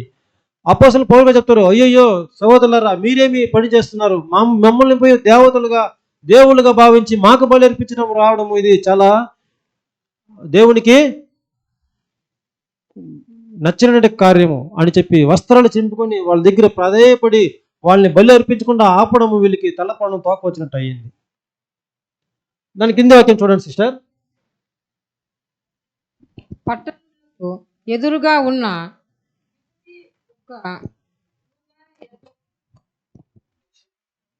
పూజారి ఎడ్లను పూల దండలను ద్వారముల యొద్దకు తీసుకొని వచ్చి సమూహముతో కలిసి బలి అర్పింపవలనని ఉండెను. అపోస్తలులైన బర్నబాయు పౌలును ఈ సంగతి విని తమ వస్త్రములు చించుకొని సమూహంలోనికి చొరబడి, అయ్యలారా, మీరెందుకు ఇలాగ చేయుచున్నారు? మేము కూడా మీ స్వభావము వంటి స్వభావము గల నరులమే. మీరు ఈ వ్యర్థమైన వాటిని విడిచిపెట్టి ఆకాశమును భూమిని సముద్రమును వాటిలో ఉండు సమస్తమును సృజించిన జీవము గల దేవుని వైపు తిరగవలనని మీకు సువార్త ప్రకటించుచున్నాము. ఆయన గత కాలములలో సమస్త జనులను తమ తమ మార్గముల యందు నడువనిచ్చెను. అయినను ఆయన ఆకాశము నుండి మీకు వర్షమును ఫలవంతములైన ఋతువులను దయచేయుచు ఆహారమును అనుగ్రహించుచు ఉల్లాసముతో మీ హృదయములను నింపుచు మేలు చేయుట చేత తన్ను గూర్చి సాక్ష్యము లేకుండా చేయలేదని బిగ్గరగా చెప్పిరి. వారు ఇలాగ చెప్పి ఇవన్నీ కూడా మనకి వాక్యం చదువుకుంటూ వెళ్తే వస్తూ ఉంటుంది. సరే, ఇక్కడ ఏం జరుగుతుందంటే వాళ్ళందరూ ఈ విధంగా అతన్ని అపోస్తలుడైన పౌలు గారిని దేవతలుగా పెట్టి కొలుచుకోవడానికి, అపోస్తలు నిలబెట్టి మాలలు వేసి వాళ్ళకి బలర్పించడానికి వాళ్ళు ముందుకు వస్తారు. వాళ్ళు నివారించి వీళ్ళు బయటికి రావడం చాలా గొప్ప విషయంగా అయిపోయింది. దాని తర్వాత పక్క ఊరికి వెళ్తారు, ఇలా ప్రకటిస్తారు. అక్కడ ఉన్నటువంటి వీళ్ళందరూ కూడా మనుషులు ఆడికి వచ్చి అపోస్తలుని పౌలు గారిని పట్టుకొని చంపడానికి సిద్ధపడతారు. ఎందుకంటే ఇది చేసినటువంటి ఒక విషయము దేవతలు కాకుండా దేవునికి రాజ్య సువార్తను ప్రకటించడం వల్ల అక్కడ యూదులే అక్కడ లుకేనియాలో ఉన్నటువంటి వారిని, లుస్త్రాలో ఉన్నటువంటి వారిని, వాళ్ళందరినీ కూడా పోగు చేసుకొని ఇతని మీద రాళ్ళు రువ్వి చంపాలని చెప్పి నిర్ణయించుకుంటారు. ఇతన్ని ఆ యొక్క వాక్యం చెప్పకుండా అడ్డుకొని రాళ్లతో కొట్టి ఏం చేస్తారు? చంపేస్తారు. అవునా? చంపినారా లేదా సిస్టర్? రాళ్ళతో అయితే కొడతారు, రాళ్ళతో కొడతారు. అతను అనుభవపడ్డాడు, రాళ్ళ దెబ్బలు తీసుకున్నాడు. సిస్టర్ బ్రదర్ 19వ అధ్యాయం చదవండి సిస్టర్. 19వ వాక్యం 14-19. అంత్యొకయ నుండి ఈకొనయ నుండి యూదులు వచ్చి జన సమూహములను తమ పక్షముగా చేసుకుని పౌలు మీద రాళ్ళు రువ్వి అతడు చనిపోయినని అనుకుని. చూడండి, రాళ్ళు రువ్వి అతను చనిపోయాడని చెప్పి భావించుకున్నారు. అంటే ఎన్ని దెబ్బలు పడిన అతనికి? అప్పుడు ఒక దెబ్బ అనుకుందాం, మనం ఆ యొక్క సంఘటన ఊహించుకుందాము. ఒక రాయి అపోస్తలుల మీద అంటే పౌలు గారి మీద పడిన వెంటనే అతని గుర్తొచ్చిండేది మొట్టమొదటిగా తాను చేసినటువంటి ఒక కార్యం. ఎక్కడ చేశాడు? స్తెఫనుకి కూడా ఇదే ఒక బాధ కలిగింది కదా, స్తెఫనుకి కూడా ఇదే ఒక రాయి అనుభవం తగిలింది కదా, అదే కళ్ళారా చూస్తూ ఉన్నాడు. ఇప్పుడు తనకే జరుగుతూ ఉంది, అది గుర్తుకొస్తా ఉంది. అయ్యో, నేను ఒక సహోదరుని రాళ్లతో కొట్టి చంపడానికి అనుమతించాను. ఆ యొక్క అనుభవం, ఆ యొక్క ఫలితం ఇప్పుడు నేను అనుభవిస్తూ ఉన్నాను. అయితే స్తెఫను గారి యొక్క ప్రార్థన అక్కడ ఏం చేయబడిందంటే, అపోస్తలుని పౌలు గారికి ఒక క్షమాపణ దొరికింది, తన యొక్క ప్రాణం పోకుండా. స్తెఫను గారు జీవం వదిలినారు, అపోస్తలుల పౌలు కూడా ఇక్కడ జీవం వదిలి ఉండాలి. కానీ స్తెఫను గారి యొక్క ప్రార్థన, ప్రభువా వీరి యొక్క తప్పును వీరి మీద మోపదు, మీరు క్షమించండి అని చెప్పిన ఒక ప్రార్థనే ఇక్కడ అపోస్తలుని పౌలు గారిని క్షమించి ఆ యొక్క అపరాధం నుంచి బయటపడి అతను చచ్చిపోయేంత స్థితికి వెళ్ళాడు. కానీ మరలా తేరుకొని శిష్యులందరి యొక్క మధ్యలో అతను నిలబడి బ్రతికి మళ్ళీ బయటికి వెళ్ళి పక్క ఊరికి వెళ్ళి అతను మరలా సువార్త ప్రకటించడం మనం చూస్తున్నాము సోదర. అయితే మనం గమనించుదాము, ఆ యొక్క ఏమైతే విత్తుతాడో అదే పంటను కోస్తారనే దానికి చాలా చక్కని ఉదాహరణలు ఇవన్నీ. అక్కడ పాప క్షమాపణ మాత్రం దొరికింది కనుక అతనికి జీవము పోలేదు, అయితే శిక్ష ఖచ్చితంగా అతను అనుభవించాలి అనేది మనం గమనిస్తూ వస్తున్నాం ఈ యొక్క జీవితంలో సోదర. సరే, ఇంకొక ఉదాహరణ చూద్దామా? ఇంకా 2 ఉన్నాయి.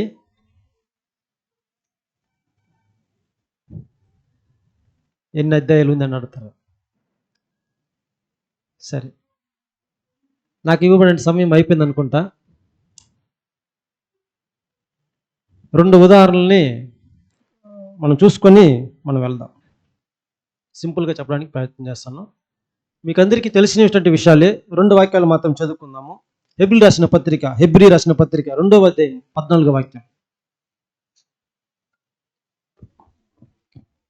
కాబట్టి ఆ పిల్లలు రక్త మాంసములు గలవారైనందున ఆ ప్రకారమే మరణము యొక్క బలము గల వాణిని అనగా అపవాదిని మరణము ద్వారా నశింపజేయుటకును జీవిత కాలం అంతయు మరణ భయము చేత దాస్యమునకు లోబడిన వారిని విడిపించుటకును ఆయన కూడా రక్త మాంసములలో పాలివాడాయను. అది వాక్యం మళ్ళీ చూడండి సిస్టర్. అంతే, అదే వాక్యమే మరలా చదవాలి. ఏలయనగా ఆయన కదా, కాబట్టి ఆ పిల్లలు రక్త మాంసములు గలవారైనందున ఆ ప్రకారమే మరణము యొక్క బలము గల వాణిని అనగా అపవాదిని మరణం యొక్క బలము గల వాణిని అనగా అపవాదిని.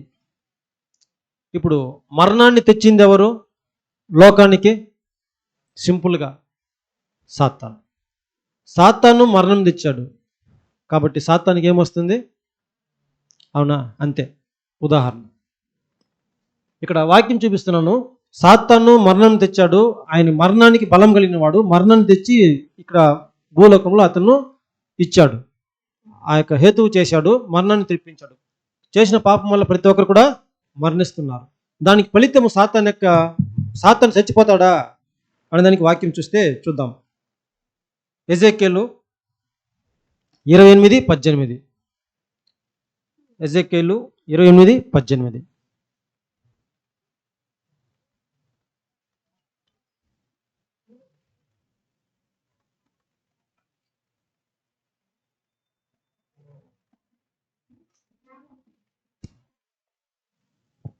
నీవు అన్యాయముగా వర్తకము జరిగించి కలుగజేసుకొనిన విస్తార దోషముల చేత నీవు నీ పరిశుద్ధ స్థలములను చెరుపుకొంటివి గనుక నీలో నుండి నేను అగ్ని పుట్టించేదను, అది నిన్ను కాల్చివేయను. జనులందరూ చూచుచుండగా దేశము మీద నిన్ను బూడిదగా చేసేదను. చూడండి, అది తుదకి సాతాను యొక్క నాశనం. ప్రజలందరూ చూస్తుండగా అతనికి ఒక నాశనము, బూడిదంటే ఇంకా అతనికి ఎటువంటి ఒక ఆనవాళ్ళు కూడా లేకుండా చేస్తాననేది వాక్యం ద్వారా మనం చూస్తున్నాం. అంటే సాతాను మరణాన్ని తెచ్చాడు, అతని పూర్తి మరణము రాబోతుంది అనేది ప్రవచనంగా మనం చూస్తున్నాం. సౌరసాలు సాతాను అయితే మరణం తెచ్చాడు, జీవాన్ని ఎవరు తెచ్చారు? మరి జీవం తెచ్చినట్టు జీవం కూడా రావాలి కదా. వచ్చిందా? రాలేదా? వస్తుందా? అదే మనం చూస్తున్నాం. మీకు అర్థమైంది కనుక యేసు ప్రభు ద్వారా జీవం వచ్చింది, తెచ్చాడు ఆయన జీవం పోయినా కూడా అందరికీ తన ద్వారా అందరికీ సకల ప్రజలందరికీ కూడా జీవాన్ని మరలా అతను కల్పిస్తాడో అనేది మనం ఉదాహరణగా చూస్తాం. అంటే ఏదైతే విత్తామో అదే అతను కోసం. సాతాను మరణాన్ని విత్తాడు, తనకి మరణము కలుగుతుంది. యేసు ప్రభు గారు అయితే జీవాన్ని విత్తాడు, అతనికి జీవం అనుభవిస్తాడు అనేది మనం చూస్తున్నాం. సౌరసాల సరే, ఇవన్నీ కూడా మనం గమనించుకున్న తర్వాత మన యొక్క జీవితంలో మనం నేర్చుకునే పాఠం అంతే. ప్రశ్న 2 కొరింథీయులు 9:6.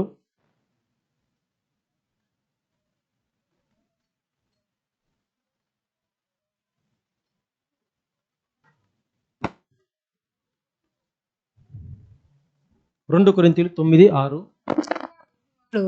కొంచెముగా పంట కోయను, సమృద్ధిగా విత్తువాడు సమృద్ధిగా పంట కోయను అని ఈ విషయమై చెప్పవచ్చును. చాలా అవునా? అవునా? ఎవరైతే ఎంత చేస్తారో వాళ్ళు అంతే కోస్తారు. 2 మేక పిల్లలను వధిస్తే 2 అనుభవిస్తాడు, 4 చేస్తే 4 చేస్తాడు. ఏదైతే ఆయన కుట్ర చేస్తారో, ఏదైతే ఎంత మట్టుకు చేస్తారో అంత మట్టుకు వాళ్ళు అనుభవిస్తారనేది ఇప్పుడు మనము గ్రహించుకున్నాం. అది మన యొక్క ప్రతి ఒక్క విషయంలో కూడా సహోదరులు చెప్పిన విధంగా మన యొక్క గుణలక్షణంలో కూడా, మన యొక్క పనుల్లో కూడా, మనం ఒకవేళ మన యొక్క నోటి మాట ద్వారా ఏదైతే మనం తప్పిదం చేసి ఉన్నా, మన యొక్క మోసపూర్ణమైన ఆలోచనలు కప్పటపోయాము, మనం ఎవరి మీద ఉన్న పని ఉన్నా, లేదంటే మనకి ఇతరుల మీద కక్ష ఉన్నా, మనం ఏ పనైనా సరే, ఏ చిన్న పనైనా, అదే చెప్తుంది వాక్యము, ఎంత కొంచెమైనా సరే ఆ కొంచెం మనం విత్తినట్లయితే ఆ కొంచాన్ని ఖచ్చితంగా మనము ఏం చేస్తామంట? కోస్తామంటే అదేదో పంట అనుకోవద్దు, మనము కూడా అనుభవిస్తాం అనేది వాక్యం స్పష్టంగా తెలియదు. అది మనలో ఇది వరకు కూడా అనుభవించిన వాళ్ళు కొంతమంది ఉంటారు. ఇలాంటి అనుభవం ద్వారా వచ్చిన వాళ్ళు ఇక్కడ కొంతమంది ఉండొచ్చు. ఒకవేళ అనుభవం లేని వారికి ఇది ఒక పాఠంగా ఉండొచ్చు, అనుభవించిన వారికి మరొక మారి ఇది హెచ్చరికగా ఉండొచ్చు. ఒకసారి గుర్తు చేసుకొని మనము సరిగ్గా ఏమి విత్తాలి అనేది మనం నేర్చుకోవాల్సిన వారమై ఉన్నాం. ఇప్పుడు ఒకవేళ ఒక వరుస చెప్తాను, ఆ వరుసలో నేను ఈ యొక్క పంటని విత్తి ఉన్నానా, ఈ యొక్క విత్తనం నా దగ్గర విత్తి ఉన్నానా అని చెప్పి ఒకసారి క్వశ్చన్ మార్క్ వేసుకుందాం. మనకు మనమే, ఇతరులు మాత్రం ప్రశ్న వేయొద్దండి. ఇలా పక్కన కూడా చూడొద్దండి, మీరు మాత్రం చూసుకోండి, మిమ్మల్ని మీరు చూసుకోండి. గళితులు రాసిన పత్రిక 5వ అధ్యాయము 16వ వాక్యం చదివాను. సిస్టర్ మెల్లికి చదవండి సిస్టర్. నేను చెప్పున్నదేమనగా ఆత్మానుసారముగా నడుచుకొనుడి, అప్పుడు మీరు శరీరేచ్ఛను నెరవేర్చరు. చూడండి, ఆత్మికంగా మీరు విత్తినట్లయితే శరీరేచ్ఛంగా మీరు నెరవేర్చరు, ఆత్మానుసారంగానే ఉంటారు. శరీరము ఆత్మకును, ఆత్మ శరీరమునకును విరోధముగా అపేక్షించును. ఇవి ఒకదానికొకటి వ్యతిరేకముగా ఉన్నవి గనుక మీరేవి చేయ నిశ్చయింతురో వాటిని చేయకుందురు. అవునా? గలతీయులు 10 చదవండి సిస్టర్.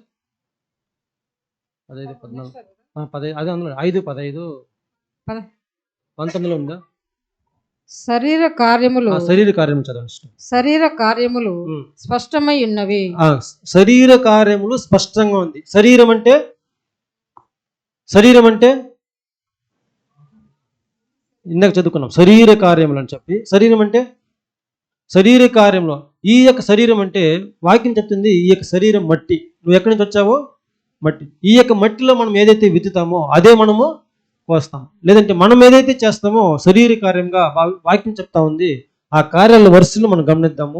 ఈ యొక్క శరీర కార్యాలు మనలో ఉందా, ఈ యొక్క విత్తనం మనం విత్తుతున్నామా లేదా అనేది మనల్ని మనము ఒకసారి పరిశీలించుకున్నాం. చదవండి సిస్టర్.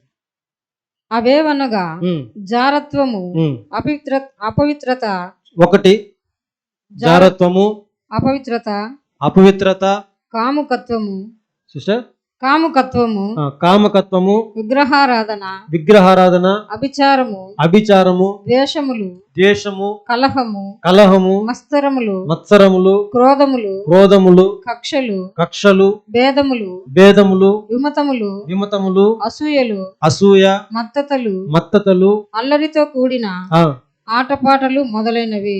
అన్ని కూడా కలుపుకుంటే 17 రకాల శరీర కార్యాలు స్పష్టంగా ఇక్కడ. ఇందులో మనలకు కూడా ఏమైనా కక్షలు ఉందా, విమతలు ఉందా, భేదాలు ఉందా, పగలు ఉందా, కుళ్ళు ఉందా, కుటంట్రాలు ఉందా, ఏమన్నా వేరే ఏమంటాము అల్లరితో కూడా ఆటపాటలాంటి గుణలక్షణాలు ఉందా, కామం ఉందా, వ్యభిచారం ఉందా, విగ్రహారాధన ఉందా, ఏదైనా సరే ఈ యొక్క లిస్టులో శరీర కార్యం ఈ విధంగా పంట అనేది, విత్తనం అనేది మీకులో ఉంటుంది.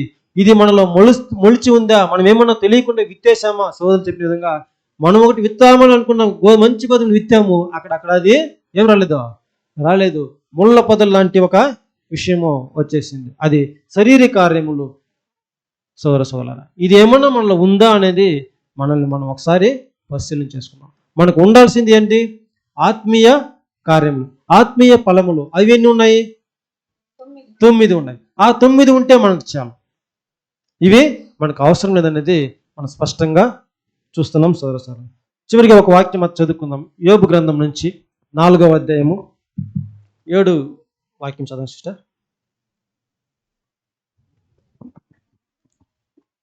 జ్ఞానము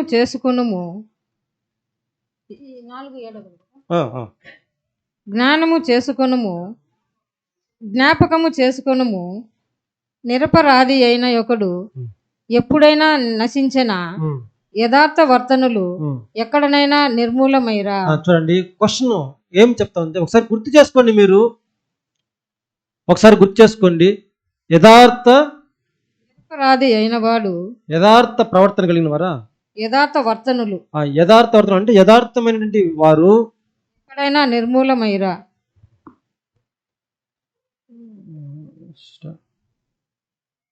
నిరపరాధి అయినటువంటి వారు, ఏ తప్పు చేయని వారు, యథార్థంగా నడిచేటువంటి వారికి ఎప్పుడైనా ఎక్కడైనా వాళ్ళకి అపాయం కలిగిందా? వాళ్ళు ఏమన్నా నష్టపోయారా? కీడును వాళ్ళు అనుభవించారా? వాళ్ళకి అట్లా సంభవిస్తుందా అనేది ప్రశ్న. జవాబు కూడా ఆయన చెప్తాడు. చూడండి సిస్టర్. నేను చూచినంత వరకు అక్రమమును దున్ని కీడును విత్తువారు దానినే కోయుదురు. చూడండి, అక్రమమును దున్ని కీడును విత్తువారు దానినే కోస్తారు. అవునా? ఇప్పుడు యథార్థంగా ఏ ఒక్క తప్పు చేయకుండా జీవించేటువంటి వారికి ఎటువంటి నాశనం కానీ ఎటువంటి హాని కానీ కలగదు. ఇప్పుడు మనం చూసినంత వరకు కూడా మనం చూస్తున్నాము, ఎవరైతే కీడు చేస్తున్నారో వాళ్ళకి మాత్రమే హాని కలుగుతుంది.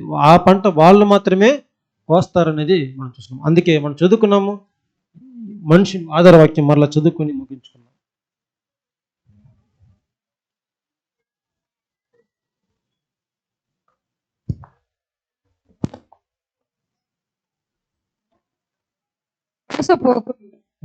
దేవుడు వెక్కిరింపబడడు, మనుషుడు ఏమి విత్తునో ఆ పంటనే కోయును.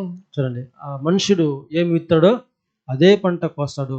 ఇందులో ఎటువంటి ఒక మార్పు లేదనేది మనం ఇన్ని వాక్యాల ద్వారా మనం చూసుకున్నాం. కాబట్టి మంచి ఒక విషయాలను మనం ఫలించడానికి, మంచి ఫలితాలను మనం పోయడానికి దేవుడు మనకు పరిశుద్ధాత్మ అనుగ్రహించి ఇంకా నడిపించను గాక. ఓపిక ఉన్న మీకు అందరికీ కూడా నా యొక్క హృదయపూర్వక వందనాలు తెలియపరుచుకుని ముగిస్తాను. Thank you.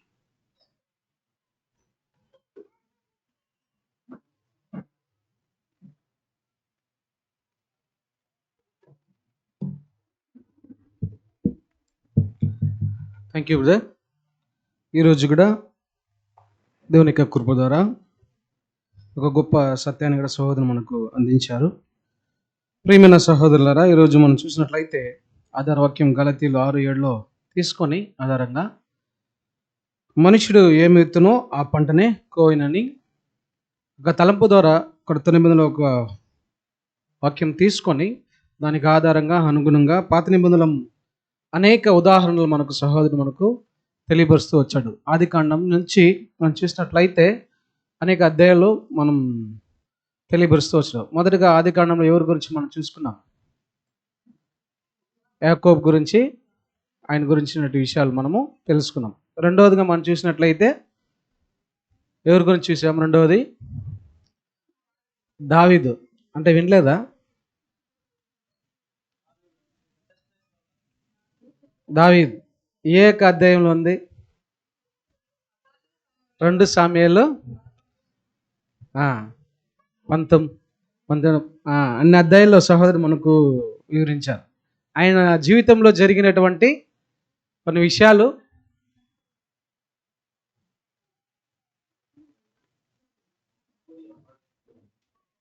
ఆయన జీవితంలో జరిగినటువంటి కొన్ని విషయాల గురించి గొప్పగా చెప్పాడు. ఆయన చేసినటువంటి తప్పిదము, ఆ తప్పిదం వల్ల ఆయన ఎలాంటి ఒక శిక్ష అనుభవించాడు అనేటువంటి విషయాలు అదే తెలియపరుస్తుంది. ఏ యొక్క సహోదరుడు ఏమి విత్తుతాడో ఆ పంటనే ఆ సహోదరుడు కోయాలి. ఇప్పుడు దావీదు రాజు చేసినటువంటి తప్పు వలన తన పిల్లలు ఏమయ్యారు? చనిపోయారు. ప్రియమైన సహోదరులారా, ఇప్పుడు శారీరకంగా మనం జీవిస్తున్నాం, ఆఖరి కాల సంఘంలో జీవిస్తున్నటువంటి మనకు ఇది ఒక హెచ్చరికమైనటువంటి ఒక పాఠాలుగా విషయాలు దేవుడు మనకు అనేక వాక్యాల ద్వారా మనకు బయలుపరుస్తూ వస్తున్నాడు. ప్రియమైన సహోదరుల ద్వారా అయితే దానియేలు యొక్క జీవితంలో కూడా కొన్ని విషయాలు చక్కగా తెలియపరిచారు. దానియేలు జీవితంలో జరిగినటువంటి సంభాషణ గురించి కూడా తెలియపరిచారు. తర్వాత మనం చూసినట్లయితే ఆ యొక్క ఎస్తరు యొక్క పుస్తకం నుంచి కూడా కొన్ని విషయాలు చక్కగా దానిలో నుంచి ఉదాహరణగా మనకు తెలియపరిచారు. తర్వాత అపోస్తలుడైన పౌలు జీవితంలో చూస్తే అది చాలా చాలా చాలా గొప్ప విషయం. అది అపోస్తలుడైన పౌలు యొక్క జీవితంలో జరిగినటువంటి సంభాషణ. ఆయన సౌలుగా జీవిస్తున్నటువంటి కాలంలో ఆయన చేసినటువంటి తప్పిదం వలన ఆయనకి ఎలాంటి ఒక సిచ్యువేషన్ కలిగిందని చూసినట్లయితే రాళ్లతో కొట్టి చనిపోయే స్థితిలో ఉన్నటువంటి ఆ యొక్క సిచ్యువేషన్ వరకు తను ఏం చేశారంటే రాళ్లతో కొట్టేశారు.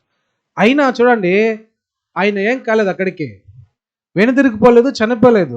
మరుసటి రోజు ఏం చేశాడంటే దేవునికి సువార్త ప్రకటించడానికి లేచి శిష్యులు లేపి తొడుకొని వెళ్ళారు. అలాంటి ఒక సందర్భంలో కూడా ఆయన దేవునికి సత్యాన్ని విడవకుండా ఆయన సువార్తను ప్రకటించడానికి ప్రయాసపడి వెళ్ళాడు. ప్రియమైన సహోదరులు, కాబట్టి మనకు ఇది ఒక హెచ్చరికమైనటువంటి పాఠాలుగా మనం చూడొచ్చు. ప్రియమైన సహోదరుల, ఇలాంటి ఒక గొప్ప సత్యాన్ని అందించినటువంటి సహోదరునికి కూడా సంఘం తరపున ధన్యవాదాలు తెలియపరుచుకుంటూ మనందరూ ఆఖరిగా లేచి నిలబడి మనకిచ్చినటువంటి పాటల పుస్తకం నుంచి 55వ పాట మనం పాడుకుందాం.